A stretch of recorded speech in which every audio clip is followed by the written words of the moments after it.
Sponsor name মানে এটা হচ্ছে কোম্পানির নাম অথবা মালিকের নাম। Occupation faculty cleaner worker. আসসালামু আলাইকুম ভিউয়ার্স, আশা করি সকলেই ভালো আছেন। আপনাদের দোয়ায় আমিও ভালো আছি। আজকেও আরেকটি বিষয় নিয়ে আপনাদের মাঝে উপস্থিত হলাম।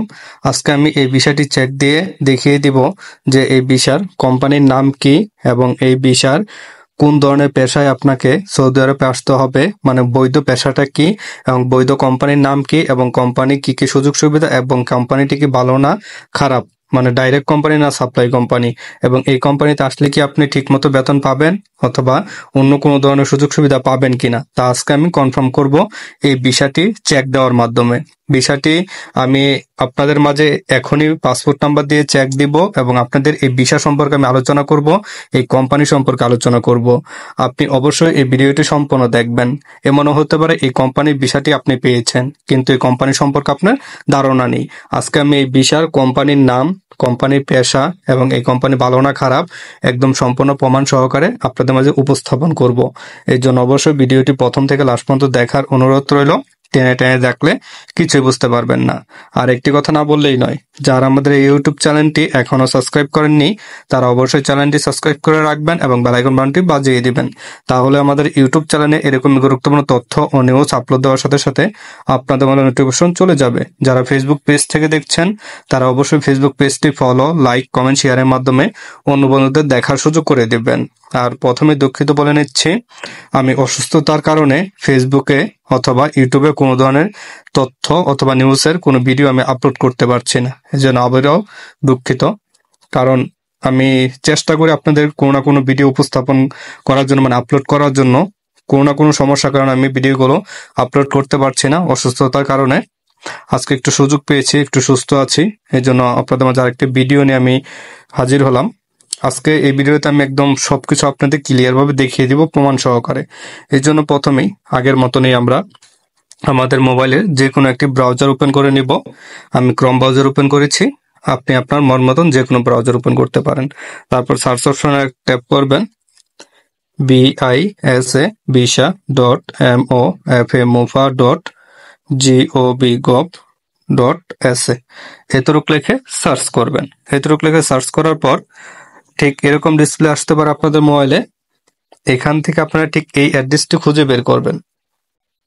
তারপর আরবি লেখাতে ট্যাপ করবেন। আরবি লেখাতে ট্যাপ করার পর আপনাদের মোবাইলে ঠিক এরকম ডিসপ্লে শো হবে। যদি আপনাদের মোবাইলে প্রথম অবস্থায় ডেস্কটপ ভার্সনটি থাকে তাহলে সেই ডেস্কটপ ভার্সনটি অফ করে দিবেন। দেখেন আমি ডেস্কটপ ভার্সনটি অফ করে দিয়েছি এবং এখানে নিচে দেখতে পারবেন visa platform, please select service. আপনাদের কাছে প্রথমেই কিন্তু ডেস্কটপ ভার্সন থাকবে না। আমি যেহেতু সবসময় অনলাইনে কাজ কাম করে থাকি এই জন্য এটা আমি আগে ডেস্কটপ ভার্সন করে রেখেছিলাম, এই জন্য আমার ডেস্কটপ ভার্সন এসেছে প্রথম। কিন্তু আপনাদের মোবাইলে আসবে না, আপনাদের মোবাইলে ঠিক এরকম আসবে। এরকম আসার পর এখানে তিনটা অপশন দেখতে পারবেন, visitor, citizen and resident, business and entities. এখান থেকে আপনারা মাঝেরটা সিলেক্ট করবেন। মাঝেরটা সিলেক্ট করার পর আমরা যে অপশনটির সাহায্যে মানে এই বিষয়টি চেক দিব, বিষয় গুরুত্বপূর্ণ বিষয়গুলো আমরা বের করব, সেই অপশনটি এখানে ম্যানুয়ালি ভাবে থাকবে না, এখানে আপনি পাবেন না, মানে অটোমেটিক এখানে থাকে না, এটা ম্যানুয়াল ভাবে আপনি খুঁজে বের করতে হবে। এখান থেকে খুঁজে বের করতে হবে। সার্চ অপশন আপনি ট্যাপ করবেন, FIND, ফাইন্ড, এতটুকু লিখে সার্চ করবেন। সার্চ করার পর অ্যাপ্লাই ট্যাপ করবেন।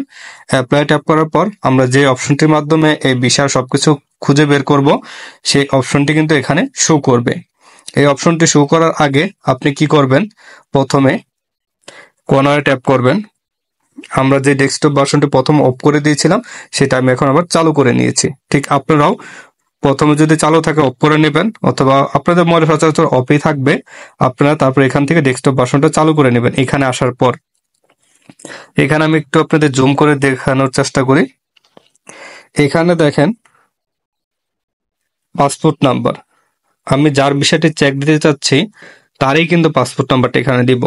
তারপর কারেন্ট ন্যাশনালিটি, আমি যার বিষয়টি চেক দিব সে একজন বাংলাদেশি, এখানে বাংলাদেশ সিলেক্ট করব। ভিসা টাইপ, ভিসাটি কোন ধরনের, এখানে দেখেন অনেকগুলো অপশন আছে, এডুকেশনাল, ডেভেলপমেন্টিক, কেমিক্যাল ভিজিট অথবা ইলেকট্রনিক ভিসা, ওইপার স্ক্রট ভিসা, ইভেন্ট ভিসা, মানে ফ্যামিলি নানান ধরনের ভিসা, সহজ ভিসা, মেডিকেল, পার্সোনাল ভিসা। এখান থেকে আমরা ওয়ার্ক ভিসা সিলেক্ট করব। আপনি যেই বিষয় সেই বিষয় সিলেক্ট করতে পারেন। তারপর আরেকটা দেখেন, ভিসা ইস্যুইং অথরিটি, মানে ভিসাটা আপনি কোথা থেকে সংগ্রহ করেছেন। আমরা বাংলাদেশের সচরাচর কি করি, ঢাকা থেকে ভিসাগুলো সংগ্রহ করে থাকি। এখানে সব দেশেরই রাজধানীর নাম আছে, মানে সব জায়গার নাম আছে, আমরা ঢাকা সিলেক্ট করব। তারপর কারেন্ট ন্যাশনালিটির জায়গায় বাংলাদেশ সিলেক্ট করে দেই, বাংলাদেশ। এখন আমার বাকি আছে এই ঘরটা আর এই ঘরটা পাসপোর্ট দেবো, আর এই ঘরটা আমি আপনাদের এখন দেখিয়ে দিচ্ছি। এখানে দেখেন কিছু সংখ্যা দেওয়া আছে, এই সংখ্যাগুলো আমরা এখানে উঠিয়ে দেবো। এখানে ট্যাপ করলে সংখ্যাগুলো চেঞ্জ হবে। যেহেতু আমি পাসপোর্ট নাম্বার আর এটা খালি রেখেছি, আমি এখানে প্রথমে এই সংখ্যাগুলো প্রথমে রিফ্রেশ করে নিই। এখানে ট্যাপ করে রিফ্রেশ হয়ে গেছে, সংখ্যাগুলো চেঞ্জ হয়ে গিয়েছে। আমি এখানে সংখ্যাগুলো উঠিয়ে নিই, 731770। আমার সংখ্যাগুলো উঠানো শেষ। এখানে আমি পাসপোর্ট নাম্বারটি উঠাবো।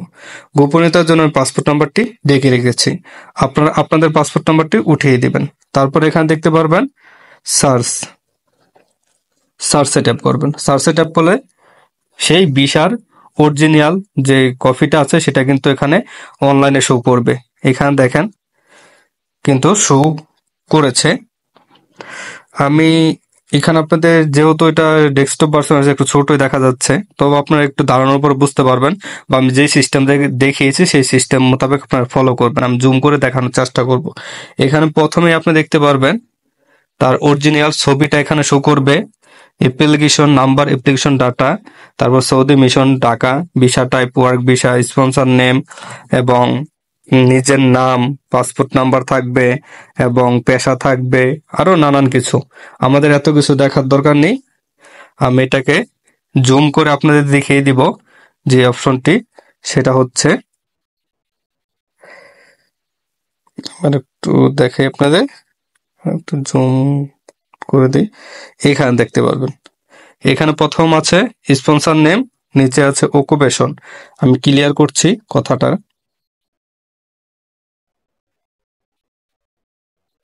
স্পন্সর নেম মানে এটা হচ্ছে কোম্পানির নাম অথবা মালিকের নাম। Occupation, office and faculty cleaner worker.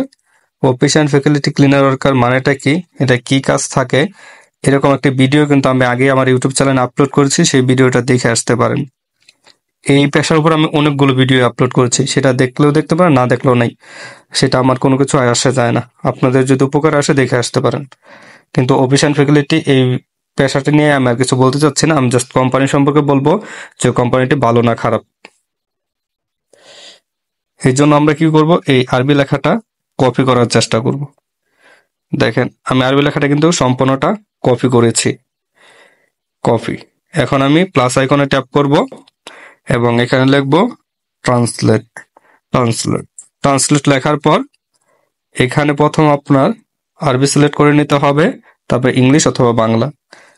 আমি যে লেখাটা কপি করেছি সেটা এখানে পেস্ট করব। পেস্ট করার সাথে সাথে ইন্টারন্যাশনাল রিক্রুটমেন্ট কোম্পানি, আরবিটা মানে আরবিটাকে আমি ইংলিশে কিন্তু পেয়ে গিয়েছি। এখন এই আরবিটাকে আমি কপি করি, মানে বাংলা ইংলিশটাকে, আবার প্লাস আইকন ট্যাপ করি এবং কোম্পানির নামটা এখানে উঠিয়ে দেই এবং আমি অনলাইনে সার্চ করি যে কোম্পানিটা মূলত কেমন। ইন্টারন্যাশনাল রিক্রুটমেন্ট কোম্পানি, এটা মূলত যে কোম্পানিটা ইন্টারন্যাশনাল রিক্রুটমেন্ট, যে স্টাফিং এজেন্সি কোম্পানি যাই বলেন না কেন একই নাম, ইন্টারন্যাশনাল রিক্রুটমেন্ট কোম্পানি। আমি আরেকবার সার্চ করে দেখেন তাদের যে ওয়েবসাইটটা, কিন্তু আমার অনেক কষ্ট করে খুঁজে বের করতে হয়েছে। International recruitment company, company register in Jeddah, close, বর্তমানে বন্ধ আছে। আমি রিভিউতে ট্যাপ করি, এখানে সবগুলো রিভিউ ইংরেজিতে আছে, আমি বাংলায় ট্রান্সলেট করি। বাংলায় ট্রান্সলেট করে দিয়েছি। এক এক করে সব রিভিউগুলো পড়ি। এখানে উপরে একটা দাদারি কর্মচারী, সেটা আমাদের দরকার নেই। আমি দেখব যে এখানে মানে রিভিউগুলো কতগুলো ভালো কতগুলো খারাপ। আমি এই কোম্পানির কথা স্মরণ করব না, এটা আমার দেখা সবচেয়ে খারাপ কোম্পানি। আমরা স্টাফরা এই কোম্পানির সাথে এত কষ্ট পেয়েছি, প্লিজ আসার সময় চেক করুন। খুব চিপ কোম্পানি, সৌদি আরব, দয়া করে কেউ আসছেন না, মানে আসবেন না। তারা খুবই অকেজো এবং অর্থহীন কোম্পানি। তারা কোম্পানি কর্মীদের সম্মান করে না এবং তাদের সময় মতো বেতন দেয় না। যখন সোশ্যাল মিডিয়া কোম্পানিটিকে তাই সৌদি আরবে 1 নম্বর কোম্পানি বলা হয়, আমি নেগেটিভ 5 স্টার দিতে চাই। মানে সে এটাকে ভালো মানে একটা স্টার যে দিতে হয় সেটা সে দিবে না। ভুয়া কোম্পানি, সব এজেন্ট প্রতারণা। এই কোম্পানি শুধুমাত্র হুমকি আর প্রক্রিয়াকরণ প্রতারকদের। নার্সদের জন্য খুবই ভালো, ভালো না, সত্যি ভালো, প্রশংসনীয়। সবচেয়ে খারাপ রিক্রুটমেন্ট এজেন্সি, ভালো না, দুর্বল ব্যবস্থাপনা। এখানে আমি মানে এই কোম্পানিটি সম্পর্কে আমি যতটুকু জানতে পেরেছি পার্সোনালি, মানে আমি যেটা জানতে পেরেছি, অনলাইন বা অফলাইন যাই বলেন না কেন, এই কোম্পানিটা মূলত একটা ভালো কোম্পানি না। আপনি বেতন টাইম টু টাইম দিবে না, কোনো ধরনের সুযোগ সুবিধাও সেটা ভালো না। আর এই কোম্পানি সম্পর্কে আরো বিস্তারিত জানতে চাইলে অবশ্যই আমাদের ফেসবুক পেজে আমাদের সাথে মেসেজে কথা বলতে হবে। এত কিছু একটা কোম্পানি সম্পর্কে বলা যায় না। আমি প্রমাণ সহকারে আপনাদের মাঝে উপস্থাপন করব যে কোম্পানিটি কেমন। জাস্ট আপনাদের ধারণা দিয়ে রাখছি, কোম্পানিটা আমার কাছে ভালো লাগেনি। আমার মানে ব্যক্তিগত অভিজ্ঞতা থেকে আমি বলছি, তাদের যে নিয়ম কানুন যেটাই আছে সেটা ভালো না। অনলাইনে তাদের অনেকগুলো রিপোর্ট আছে, অফলাইনেও আছে, যে কোম্পানিটি টাইম টু টাইম বেতন দেয় না। ভিডিওটি ভালো লাগলে অবশ্যই লাইক কমেন্ট শেয়ারের মাধ্যমে অন্য বন্ধুদের দেখার সুযোগ করে দিবেন। কোনো কিছু জানার থাকলে, দুঃখিত, কোনো কিছু জানার থাকলে অবশ্যই আমাদের কমেন্টে জানাবেন অথবা ফেসবুক পেজে চলে যাবেন। আর ভিডিওটিতে কোনো কথা হচ্ছে না, ভুলটি থাকলে অবশ্যই ক্ষমা দৃষ্টিতে দেখবেন। খোদা হাফেজ।